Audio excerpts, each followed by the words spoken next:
بسم اللہ الرحمن الرحیم۔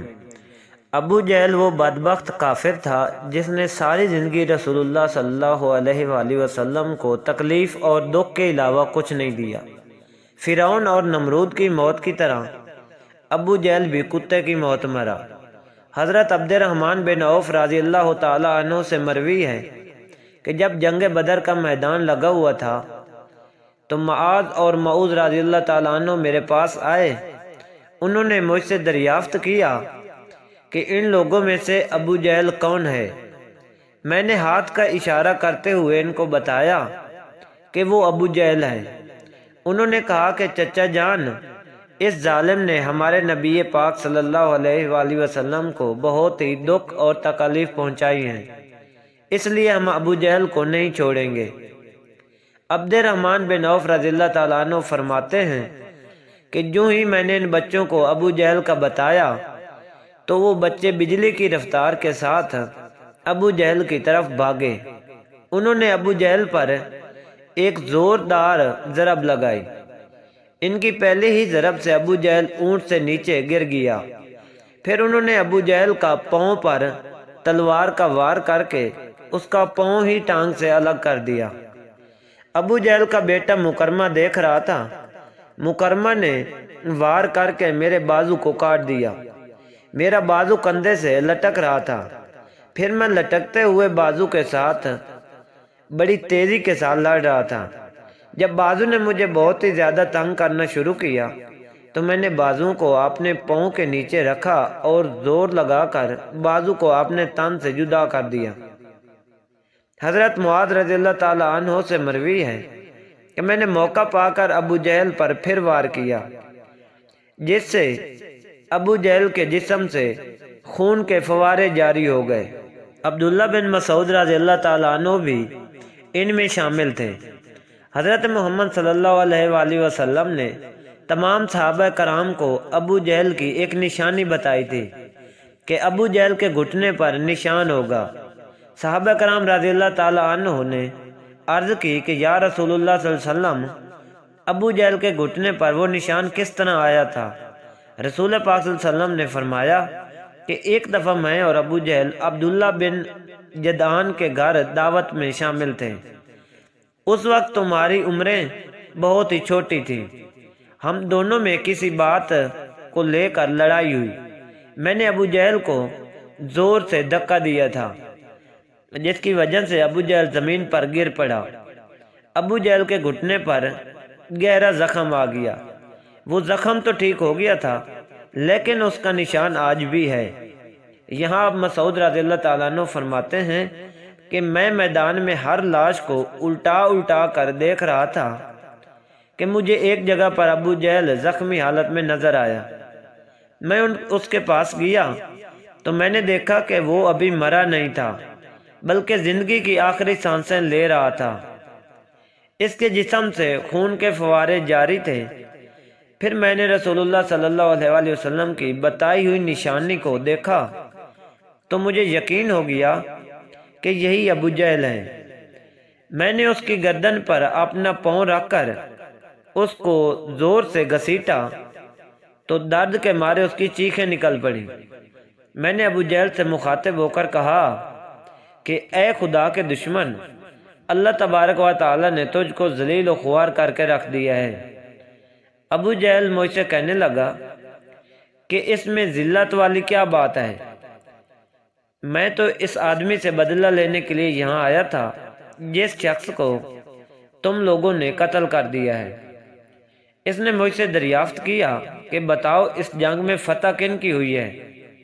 میں نے کہا کہ اس جنگ میں فتح اللہ تعالیٰ کے سچے رسول صلی اللہ علیہ وآلہ وسلم کی ہوئی ہے۔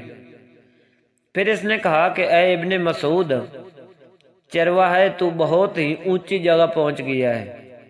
دوسرا قول یہ بیان کیا جاتا ہے کہ حضرت عبداللہ بن مسعود رضی اللہ تعالی عنہ نے بیان کیا کہ میں نے ابو جہل سے کہا کہ تیرا قاتل میں ہوں۔ ابو جہل نے کہا کہ نہیں، تو اس سے پہلے مجھے کوئی قتل کر گیا ہے۔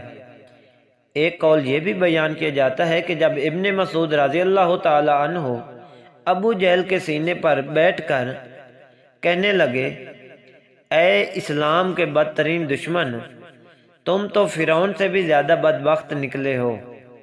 فرعون نے بھی مرتے وقت اپنی غلطیوں کو مان لیا تھا کہ میں غلط تھا، لیکن تم تو مرتے ہوئے اسلام کے خلاف بکواس کر رہے ہو۔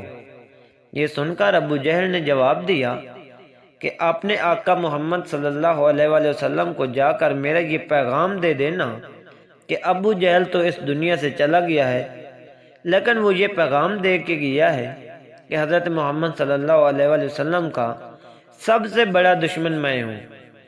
ابو جہل کی زبان سے یہ سن کر میں نے ابو جہل کی تلوار اٹھائی اور اسی سے ابو جہل کے جسم سے اس کا سر جدا کر کے رکھ دیا۔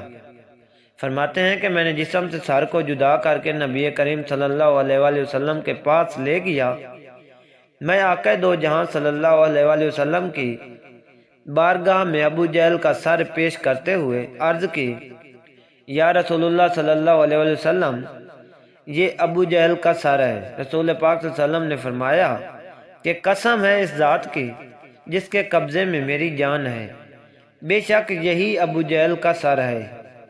پھر آپ صلی اللہ علیہ وآلہ وسلم نے ابو جہل کے سر کے پاس کھڑے ہو کر فرمانے لگے، یہ کافر ابو جہل اس امت کا سب سے خطرناک اور ظالم فرعون ہے۔ ہر امت میں ایک فرعون ہوتا ہے، جبکہ میری امت کا فرعون ابو جہل تھا۔ اللہ تعالیٰ کا لاکھ لاکھ شکر ہے کہ یہ بدبخت ہلاک ہو گیا ہے۔ روایات میں اسی طرح بیان کیا گیا ہے کہ رسول پاک صلی اللہ علیہ وسلم نیم شکرانے کے نفل ادا کیے۔ رسول اللہ صلی اللہ علیہ وسلم کے فرمانے پر ابو جہل کی لاش، ابو جہل کا سر اور قریش کے 24 سرداروں کو ایک کنویں میں پھینک دیا گیا۔ اس کے بعد رسول اللہ صلی اللہ علیہ وسلم 3 دن میدان بدر میں رہے اور جاتے ہوئے اس کنویں پر بھی گئے تھے جہاں کفار مکہ کی لاشیں پھینکی گئی تھیں۔ آقا دو جہاں صلی اللہ علیہ وسلم نے کنویں پر کھڑے ہو کر قتل ہونے والوں کو یہ فرمایا کہ اے کنویں میں پھینکی گئی لاشوں، کیا تم نے اللہ تعالیٰ کے وعدے کو پورا ہوتے ہوئے پا لیا ہے؟ اللہ تعالیٰ کا وعدہ سچ ثابت ہو گیا ہے۔ حضرت انس رضی اللہ تعالیٰ عنہ سے مروی ہے کہ رسول پاک صلی اللہ علیہ وآلہ وسلم نے آدھی رات کے وقت یہ ان تمام لاشوں کے نام لے کر فرمایا، اے ابو جہل بن ہشام، اے عتبہ بن ربیعہ۔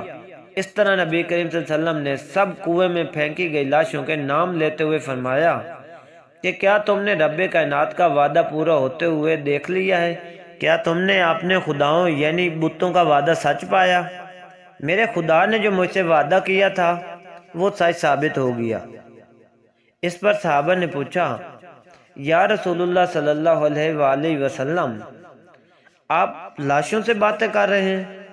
تو حضور کریم صلی اللہ علیہ وسلم نے فرمایا کہ جو باتیں میں ان سے کر رہا ہوں تم ان لاشوں سے زیادہ نہیں سنتے ہو، بس یہ لاشیں اب بول نہیں سکتی، یہ سب کچھ سن رہی ہیں۔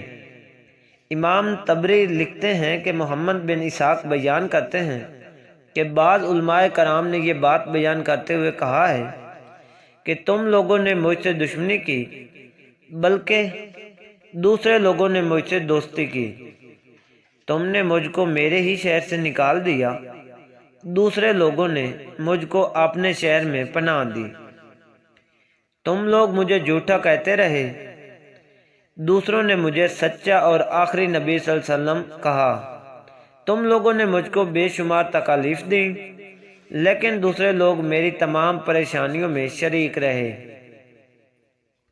اللہ تعالیٰ سے دعا ہے کہ اللہ تعالیٰ ہمیں اسوہ حسنہ پر عمل کرنے کی توفیق عطا فرمائے۔